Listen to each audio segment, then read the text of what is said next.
سورہ توبہ ہے اور اس کی یہ آخری آیتوں میں سے ہے۔ اس میں دیکھیے، اس آیت کو میں نے ابھی آپ کے سامنے پڑھا، اس کو ذرا دماغ میں جمع کرنے کی اور جگہ دینے کی کوشش کیجئے کہ اس میں نبی پاک صلی اللہ علیہ وسلم کے 5 مقام ذکر کیے اور آخری 2 مقام کیا تھے؟ رؤوف اور رحیم۔ یعنی نبی مکرم صلی اللہ علیہ وسلم، اللہ رب العالمین فرماتا ہے کہ آپ اپنی امت کے لیے رؤوف بھی اور رحیم بھی ہیں۔ اب آپ دیکھیں بسم اللہ الرحمن الرحیم، یہاں رحیم اللہ کا نام ہے، اور سورہ توبہ میں اللہ رب العالمین نے نبی پاک صلی اللہ علیہ وسلم کو بھی رحیم فرمایا۔ تو اب آپ دیکھیں، ایک لفظ، ایک ہی صفت ہے، ایک ہی کمال ہے، وہ اللہ پر بھی بولا جا رہا ہے اور حضور پر بھی بولا جا رہا ہے، لیکن شرک نہیں ہے، شرک نہیں ہے۔ اس لیے کہ لفظ، ایک ہی لفظ 2 ذاتوں پر بولنے سے شرک نہیں ہوتا جب تک معنوں میں اتحاد نہ ہو۔ یعنی اللہ رحیم جس معنی میں ہے اس معنی میں حضور نہیں، اور جس معنی میں حضور ہے اس معنی میں اللہ نہیں۔ کیا مطلب؟ یعنی اللہ رب العالمین کا اپنی خلق کے ساتھ شفقت اور مہربانی یہ بذات خود ہے، اور نبی پاک صلی اللہ علیہ وسلم کی رحمت اپنی امت کے ساتھ یہ اللہ کی عطا کردہ ہے۔ تو جہاں عطا کی بات آ گئی، جہاں دینے کی بات آ گئی، شرک ختم ہو گیا۔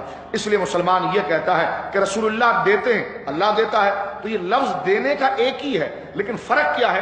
اللہ کا دینا خود سے ہے اور حضور کا دینا اللہ سے لے کر دینا ہے، اللہ نے ان کو۔ تو جہاں عطا کی بات آ گئی شرک ختم ہو جاتا ہے۔ بعض لوگ جذباتی ہو کر اس میں شرک کے فتوے لگا دیتے ہیں کہ آپ نے یا رسول اللہ مدد کہا، پھر آپ نے یا اللہ مدد بھی کہا، تو اللہ کو بھی آپ نے مدد والا کہہ دیا، رسول کو بھی مدد والا کہہ دیا، تو یہ ایک لفظ 2 جگہ پر بولے گئے۔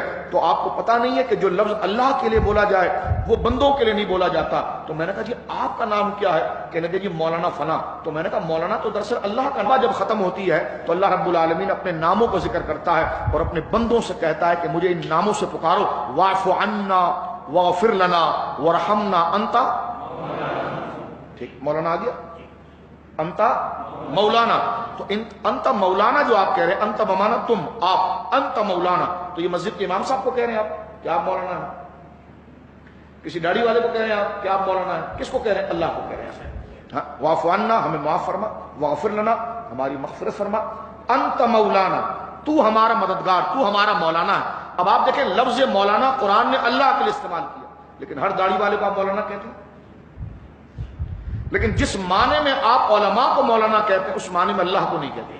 تو بس، لیکن میں یہ سمجھانا چاہ رہا ہوں، یہ قاعدہ تو یہاں ٹوٹ گیا نا کہ جو لفظ اللہ کے لیے بولا جائے وہ بندوں کے لیے نہیں بولا جا سکتا۔ تو یہ تو اللہ نے خود بول دیا، یعنی اللہ نے لفظ مولانا اپنے لیے ذکر کیا، اور ساری دنیا جو ہے کہ ہر علماء کے لیے ذکر کرتی ہے۔ اللہ نے رحیم اپنے لیے بھی ذکر کیا، مصطفیٰ کریم کے لیے بھی ذکر کیا، تو کم سے کم یہ قاعدہ غلط تو ثابت ہو گیا، آپ کا یہ الزام امت پر غلط تو ثابت ہو گیا، جس کی بنیاد پر آپ نے پوری امت کو بنیاد بنا کر ہر مسلمان کو مشرک مشرک اور کافر کافر کہنے کی یہ غلیظ عادت لوگوں کی زبان میں ڈال دی تھی۔ تو یہاں سے یہ پتا چلا کہ اگر رسول اللہ کو مدد والا کہنا اور اللہ کو مدد والا کہنا، اب میں جو سمجھانا چاہ رہا ہوں یہ کہ لفظ مدد جب اللہ کے لیے استعمال ہو گئی تو اب رسول کے لیے نہیں ہو سکتی۔ تو میں نے کہا جب لفظ مولانا اللہ کے لیے استعمال ہو گیا تو پھر عالم کے لیے کیوں ہو رہا ہے؟ جب لفظ رحیم، سمجھنے کی کوشش کریں، میں اس کی پھر ڈیٹیل میں تھوڑا سا، جب لفظ رحیم اللہ کے لیے استعمال ہو گیا تو پھر رسول اللہ کے لیے کیسے استعمال ہوا؟ تو وہ بھی جواب دیں گے کہ دیکھیں لفظ تو دونوں استعمال ہو گئے لیکن معنی دونوں کے ایک نہیں ہیں۔ تو میں نے کہا میں بھی یہ کہنا چاہ رہا ہوں کہ جو مدد کا لفظ رسول اللہ کے لیے کہا گیا، اللہ کے لیے کہا گیا، تو لفظ تو ایک ہی بولا جا رہا ہے، اس کا تلفظ ایک ہی ہے، لفظ مدد ہی ہے، لیکن جب اللہ کے لیے بولا گیا تو کسی خاص معنی میں بولا گیا، اور رسول اللہ کے لیے جب بولا گیا تو کسی خاص معنی میں بولا گیا۔ اس کی ایک مثال توجہ سے ذرا آپ مزید غور فرمائیے۔ قرآن کریم نے ایک جگہ پر ذکر کیا فَإِنَّ اللَّهُ وَمَوْلَاهُ وَجِبْرِيلُ وَصَالِحُ الْمُؤْمِنِينَ، کہ نبی محترم صلی اللہ علیہ وسلم، اللہ آپ کا مولا ہے، مددگار ہے، اور جبرائیل آپ کے مددگار ہیں، اور یہ ابو بکر، عمر، عثمان و علی آپ کے مددگار ہیں۔ اب اس آیت کو سبحان اللہ کہتے کریں، لیکن اس آیت کو بھی آپ ذرا تھوڑا توجہ کر کے ذہن میں رکھیں اور محبت کے ساتھ سبحان اللہ کے جملے کے ساتھ ساتھ اس آیت کے مضمون کی طرف بھی آپ ذرا توجہ کریں۔ میں آیت دوبارہ پڑھتا ہوں آپ کے سامنے، فَإِنَّ اللَّهُ هُوَ مَوْلَاهُ وَجِبْرِيلُ وَصَالِحُ الْمُؤْمِنِينَ۔ یہ اس آیت میں آپ دیکھیں لفظ مولا ایک ہی دفعہ ہے، فَإِنَّ اللَّهُ هُوَ مَوْلَاهُ، فَإِنَّ اللَّهُ هُوَ ایک، مَوْلَاهُ ایک دفعہ ہے، جبریل وصالح المؤمنین، لفظ مولا ایک دفعہ آیا ہے اور بولا 3 ذاتوں پر گیا ہے، ہوا ایک ذات، جبرائیل ایک ذات، صالح المؤمنین ایک ذات، تو 3 ذاتوں پر کو بیان کیا جا رہا ہے اور ایک لفظ مولا بیان کیا جا رہا ہے۔ اب ہوا پہلی ذات کون؟ اللہ، یعنی اللہ فرما رہا ہے اے مصطفیٰ ہم آپ کے مولا۔ جبریل آپ کے مولا، صحابہ آپ کے مولا. تو اب آپ دیکھیں یہ ایک ہی لفظ اللہ پر بھی بولا گیا قرآن میں، جو سمجھانا چاہ رہا ہوں.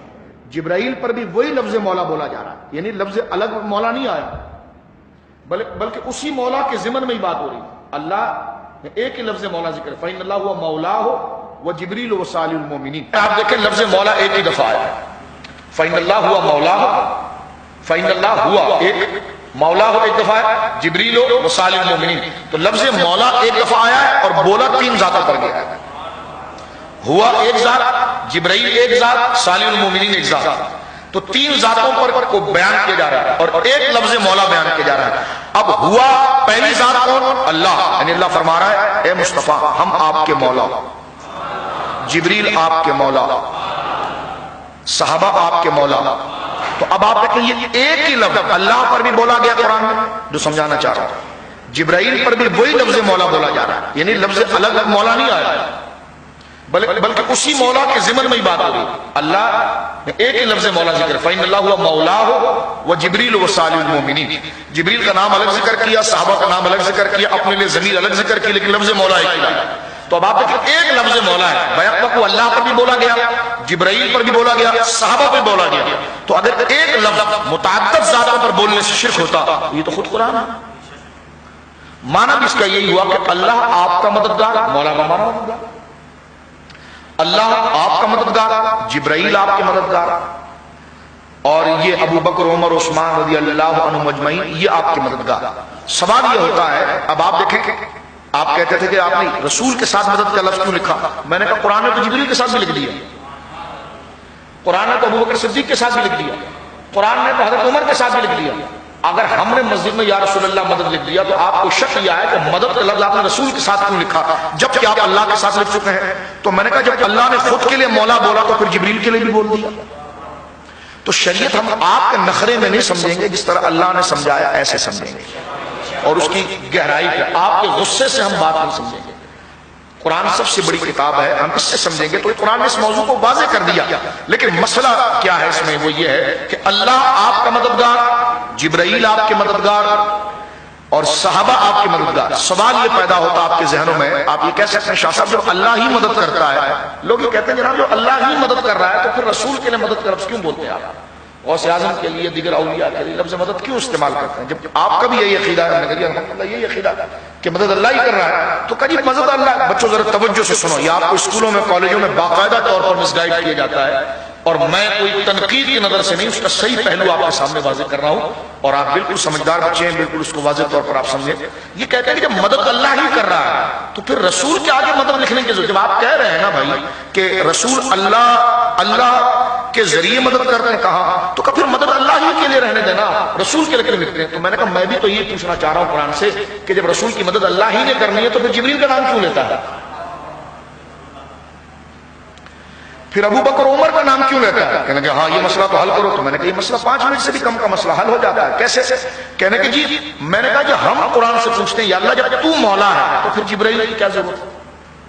نہیں، فَإِنَّ اللَّهُ مَوْلَاهُ جب تو مولا ہے وہ جبریل کہنے کی کیا ضرورت تھی؟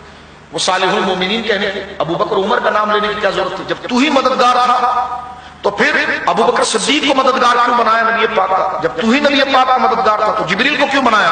تو اس کا سادہ جواب یہ ہے کہ مددگار ہم ہیں لیکن ظاہر تو جبریل سے کریں گے.